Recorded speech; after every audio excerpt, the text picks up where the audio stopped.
After the end of World War II, the world was split into two, East and West.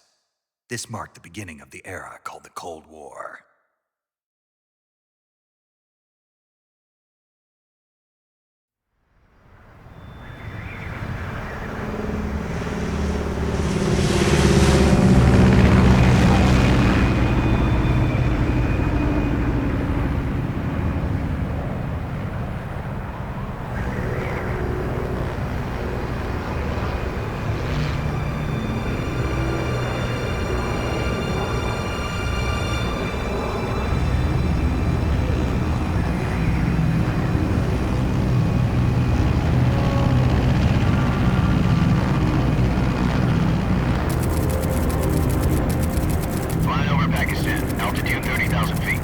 Approaching Soviet airspace.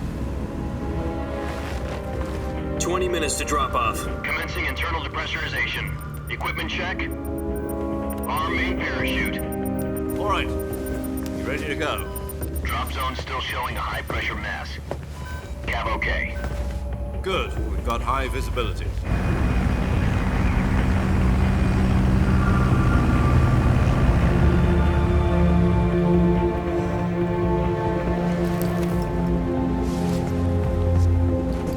Put out that cigar.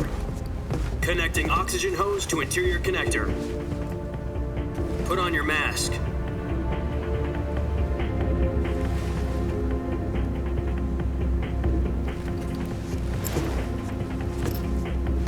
Does this panty waste know what he's doing?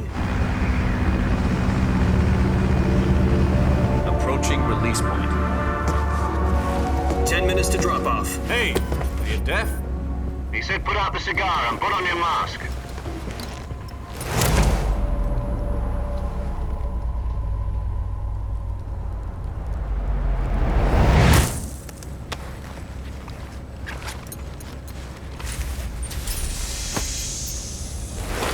Depressurization complete. Checking oxygen supply. 6 minutes to drop off. Opening rear hatch.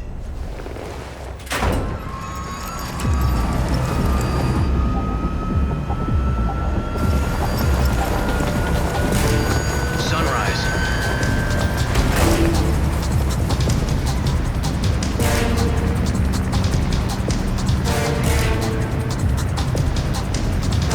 External temperature minus 46 degrees Celsius. 2 minutes to drop off. Stand up. You'll be falling at 130 miles per hour. Try not to get frostbite from the wind chill. 1 minute to drop off. Move to the rear. Activate bailout bottle. This is one for the history books. The world's first halo jump. 10 seconds to drop off. Stand by. Status okay. All green. Prepare for drop off. Countdown. 5, 4, 3, 2, 1. Spread your wings And fly. God be with you.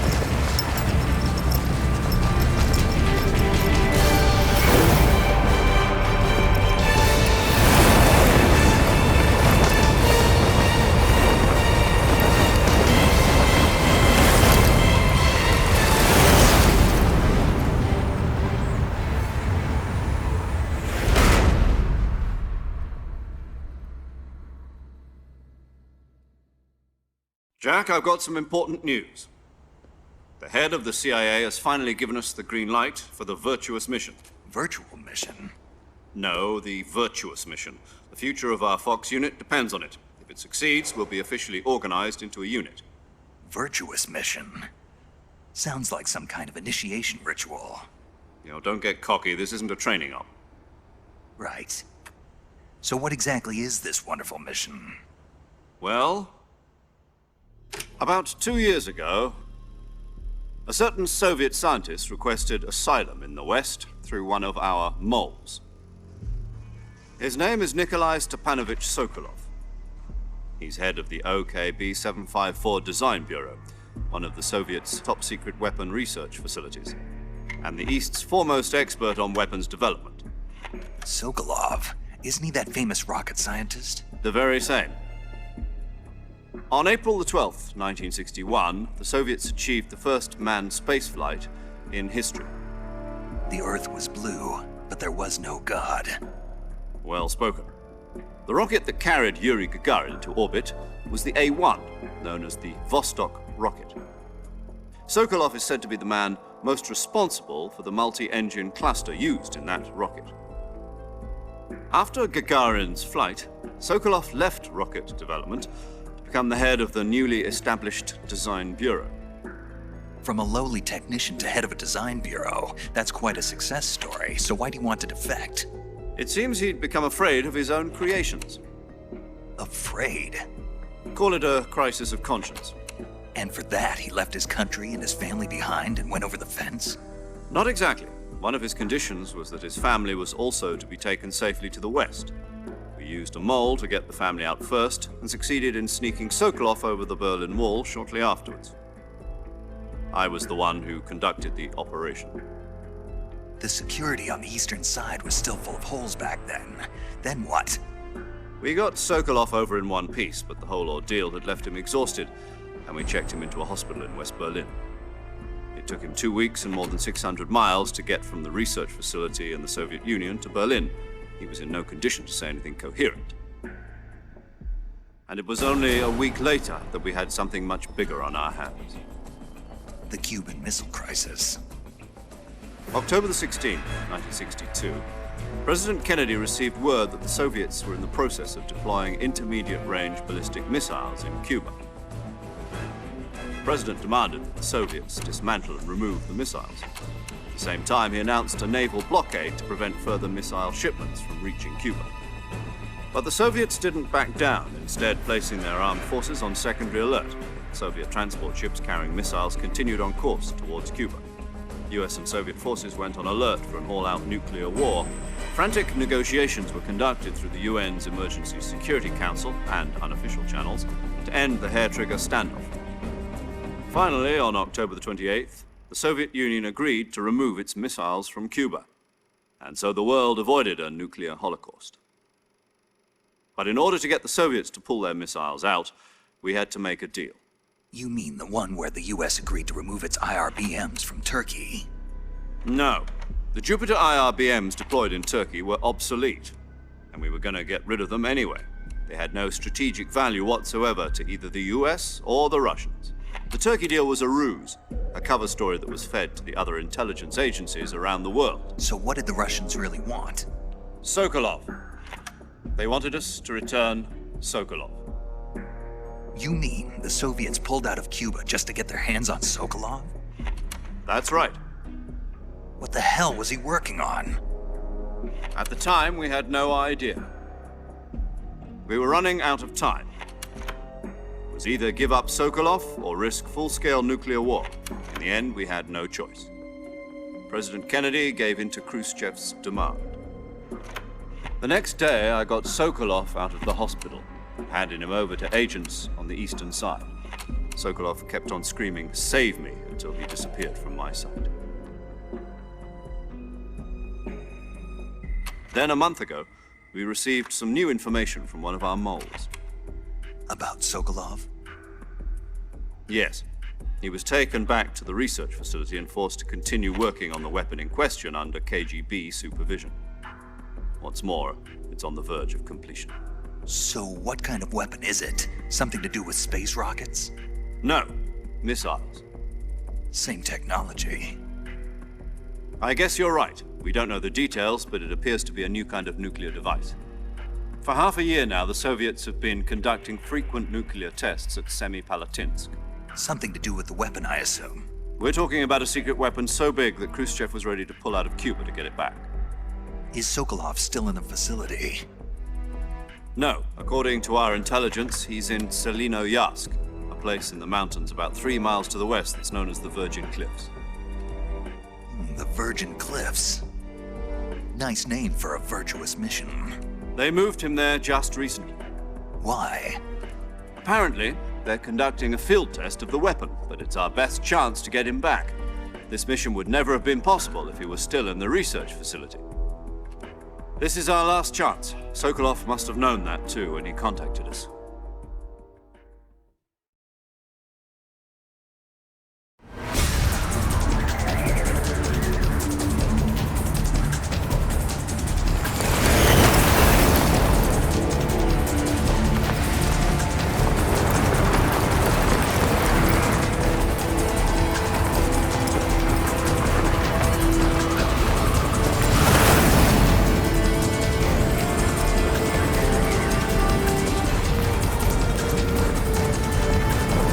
Listen up, Jack. Your mission is to infiltrate Selinoyarsk in the Soviet mountains, ensure the safety of Sokolov, and bring him back to the west.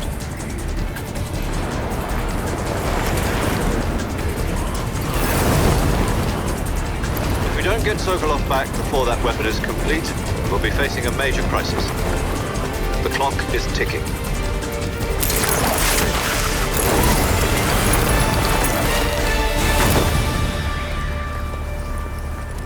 Once we've confirmed the rescue of Sokolov, stand by at the recovery point. A recovery balloon will be dropped at that point. Helium will be pumped into the balloon to inflate it. The process takes about 20 minutes. Once it's complete, the gunship's arm will latch onto the balloon and pull it up. The Fulton surface-to-air recovery system. I'm familiar with the theory. Take it easy. It's been combat-proven. Do you think Sokolov is up to it? The shock will be less than during a parachute jump, and the arm can handle up to 500 pounds. So you're planning on going over the border in a single combat Talon?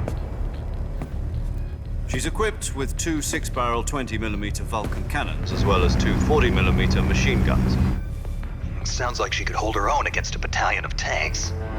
Even with the fuel in the reserve tank, we're facing a 4-hour time limit. If all goes well, it shouldn't take more than a few hours. Home in time for dinner. But if anything goes wrong, you'll be eating dinner, breakfast, and all the rest of your meals in the jungle.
Do you copy? You're already in enemy territory, and somebody might be listening in. From here on out, we'll be using code names to refer to each other. Your code name for this mission will be Naked Snake. I'll be referring to you as Snake from now on. You're not to mention your real name. Snake? What, you don't like snakes? What do you mean? You've eaten one before, haven't you? In survival training? I'm glad to hear that.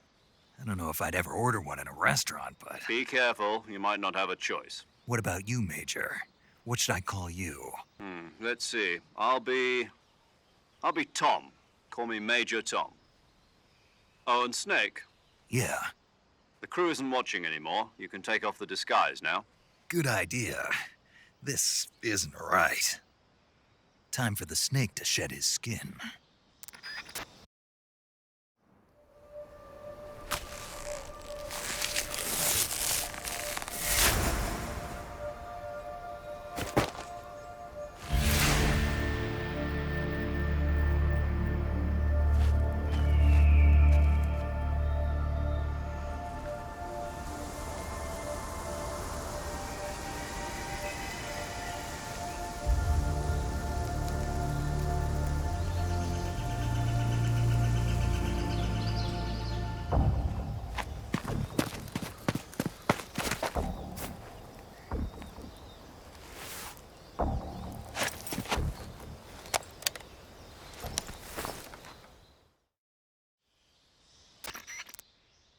Can you hear me, Major Tom?